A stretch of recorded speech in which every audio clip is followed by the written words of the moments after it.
Viewers আর সাবস্ক্রাইবারদের জানিয়ে অনেক অনেক ভালোবাসা শুরু করে দিলাম home sweet home by Sampurna চ্যানেলটির তরফ থেকে নতুন আরেকটা ব্লগ সকলেই দেখবে এটাই মনের আশা।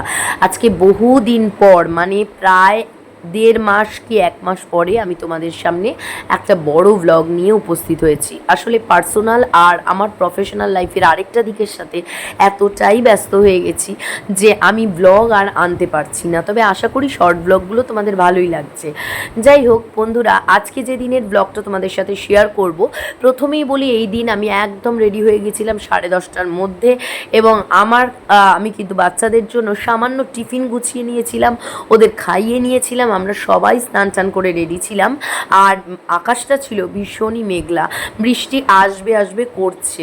আসলে আমার এই দিন যাওয়ার কথা ছিল একটা ওয়ার্কশপে, জীবনে ফার্স্ট টাইম নাচের ওয়ার্কশপে আমি গেলাম, এবং আমার নাচের লাইফে আমি কিন্তু এটা প্রথমবার ওয়ার্কশপে যাচ্ছিলাম। আর ওই দিনকে লেট করে ফেললো আমার ছোট ছেলে, ওর 2 নম্বর বাথরুম পেয়ে গিয়েছিল, যার জন্য আমাদেরকে ওয়েট করতে হলো বেশ কিছুক্ষণ, আর সেই সময়ের ভিডিওটাও তোমাদের সাথে শেয়ার করে দিয়েছিলাম। যাই হোক, তারপর তো বেরিয়ে পড়েছিলাম, আর আকাশটা আশা করি দেখে বুঝতে পারছো কী পরিমাণ মেঘ করেছিল। আর এত মেঘে কিন্তু তখনও পর্যন্ত আমাদের এই নর্থ কলকাতার দিকে কোনো বৃষ্টি হয়নি, কিন্তু এই বৃষ্টিটা কিন্তু সেই সময় সাউথ কলকাতার দিকে যতই যাচ্ছি ততই কিন্তু বৃষ্টি, জলো হাওয়া, তার সাথে মেঘের পরিমাণ এবং আকাশের মেঘলা ভাবটা অনেক বেশি পরিমাণে দেখতে পাচ্ছিলাম। এবং তারপরে যেতে যেতে শুনলাম সাউথের দিকে নাকি আগের দিনও প্রচুর বৃষ্টিপাত হয়েছে। তো যাই হোক, এই সময় মেঘলা আকাশ এই দেখতে দেখতে কলকাতার রাস্তার মধ্য দিয়ে, যদিও এটা প্রপার কলকাতা আমি বলবো না, আমাদের নর্থ কলকাতাটাই কিন্তু প্রপার কলকাতা, তো তবুও কলকাতার যে মানে উন্নতি হয়েছে যে সমস্ত জায়গায় বলে আমরা মনে করি, বা যে সমস্ত জায়গায় রাস্তাঘাট অনেক সুন্দর হয়েছে, সেই রাস্তার ওপর দিয়ে যখন যাচ্ছিলাম খারাপ লাগছিল না, বেশ ভালোই লাগছিল, কারণ আমি একটু ক্লাউডি ওয়েদার, বৃষ্টি বাদল এগুলো পছন্দ করি। যাই হোক, আলটিমেটলি যখন গিয়ে পৌঁছালাম প্রচুর কিন্তু তখন বৃষ্টি হয়েছে, সাউথের দিকে কিন্তু প্রচুর বৃষ্টি হয়েছে, জলও জমে গিয়েছিল। তো যাই হোক, এই যে গ্রুপটা দেখতে পাচ্ছ, আমি এসে এই গ্রুপের একদম তৎক্ষণাৎ জয়েন করলাম, আর এখানে শুরু হলো নতুন ওয়ার্কশপের ক্লাস।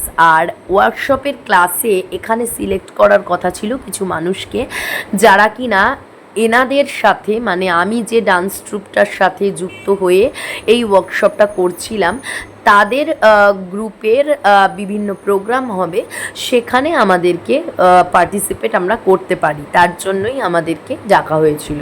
তো যাই হোক, এখানে একটা মিউজিক চালিয়ে দেওয়া হয়েছিল, এবং সেই মিউজিকের ওপরে কিছু ডান্স ফর্ম দেখানো হচ্ছিল।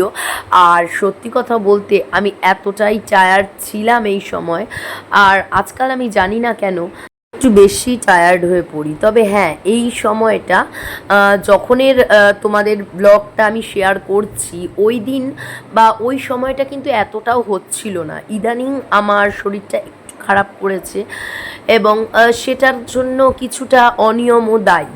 যাই হোক, যেটাই হোক না কেন, এখন তোমাদের সাথে নতুন করে আবার ব্লগ শেয়ার করতে এসছি, তাই ওই দিনের ঘটনাটাই বলবো। দেখো, এখানে আমি তোমাদেরকে শুনিয়ে দিচ্ছি কোন মিউজিকের ওপর ডান্স হচ্ছে। তার আগে আরও কিছু কথা বলে নিই। এখানে হয়তো তোমরা আমাকে দেখতে পাচ্ছ না, আসলে এখানে যে মাঝখানে ব্লু কালারের চুড়িদার পরা এবং সাদা ওড়না নিয়ে যেই মহিলা উনি দাঁড়িয়েছিলেন, তার পেছনেই আমি ছিলাম, আর আমি একদম লাস্টের দিকেই দাঁড়িয়েছিলাম, আর আমার পৌঁছাতে একটু সময় লেগেছিল। তো যাই হোক, এর পরে কিন্তু যেটা করা হয়েছিল সেটা তোমাদের সাথে শেয়ার করা হয়নি। এই মিউজিকটার পর কিন্তু আমাদের একটা গ্রুপে ভাগ করে আলাদা করে কিছু টাস্কও দেওয়া হয়েছিল।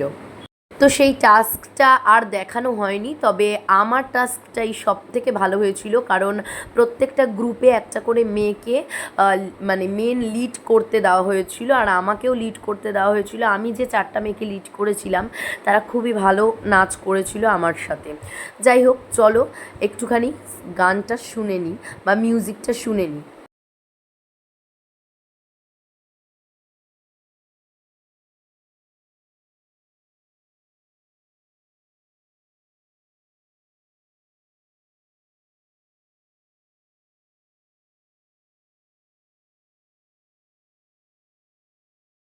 তো এটা কিন্তু একটা খুব পরিচিত মিউজিক আমাদের কাছে। আর এই মিউজিকটা আমি বেশি শোনালাম না, জানি না হয়তো এখানেও এইটুকু শোনানোর পরেও হয়তো কপিরাইট আসতে পারে, কিন্তু কিছু করার নেই। কিছু কিছু ক্ষেত্রে আমি আমার দর্শকের কথাটাই বেশি করে ভাবি। কপিরাইটের কথা যদি ভাবতাম তাহলে হয়তো যেটুকু ব্লগ করি সেটুকুর মধ্যে অতটা সৌন্দর্য বা বাঁধন আনতে পারতাম না। আমি অনেক ক্ষেত্রেই কপিরাইটের কথা ভাবি না। আমি চেষ্টা করি যাতে যেটুকু দেখাবো, আর আমার যত ছোটই চ্যানেল হোক না কেন, আমার যারা ছোট্টখাটো ভিউয়ার্স আছে, যারা আমার অল্প সংখ্যক ভিউয়ার্স আছে, তারা দেখে তাদের ভালো লাগুক। আর মিউজিক ছাড়া ডান্স কি কখনো ভালো লাগে? ওই কারণে কিন্তু আমি কিছু ক্ষেত্রে কপিরাইটের কথা একদমই ভাবি না। যাই হোক, জানি না কত দিনেই চ্যানেলটা গ্রো করবে, কি হবে। তবে হ্যাঁ, আমি চ্যানেলটা ভালোবেসে করছি, করে যাব, এবং সেটা নিয়ে বিশাল কিছু আশাও যেমন করি না, কিন্তু হালও ছেড়ে দিই না। যাই হোক, এটা আমার একটা ভালোবাসার জায়গা বলে মনে করি, আর প্রত্যেক দিন তোমাদের চেষ্টা করি নতুনভাবে কিছু দেখানোর। আর সেটা কিন্তু বড় ব্লগ না হলেও ছোট ব্লগে দেখিয়ে থাকি। আর আমার শর্টস ব্লগগুলো ছাড়তে ভীষণ ভালো লাগে। 1 মিনিটের ব্লগটা কিন্তু তৈরি করা অনেক বেশি টাফ। সারা দিনের কাজকর্ম বা কোনো কিছু নিয়ে দেখানো এতটা তাড়াতাড়ি 1 মিনিটের মধ্যে, এবং তার সাথে ভয়েস ওভারেরও যে স্পিড রাখতে হয়, সেটা কিন্তু সবসময় সবাই পেরে ওঠে না। কিন্তু আমি এই জিনিসটায় আমার মনে হয় আমি শর্টটা বেশি করতে ভালোবাসি, আর হয়তো তোমাদেরও সেটা ভালো লাগে।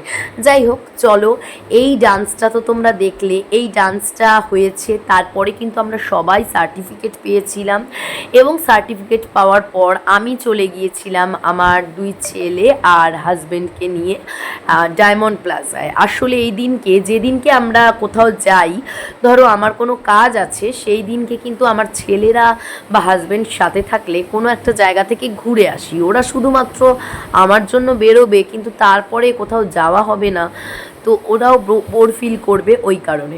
তো দেখো, আমরা কিন্তু এসেই প্রথমে চলে গিয়েছিলাম যেখানে, সেটা হচ্ছে ডায়মন্ড প্লাজায় রেড কিচেন অ্যান্ড লাউঞ্জ আছে এই রেস্টুরেন্টটার ভেতরে।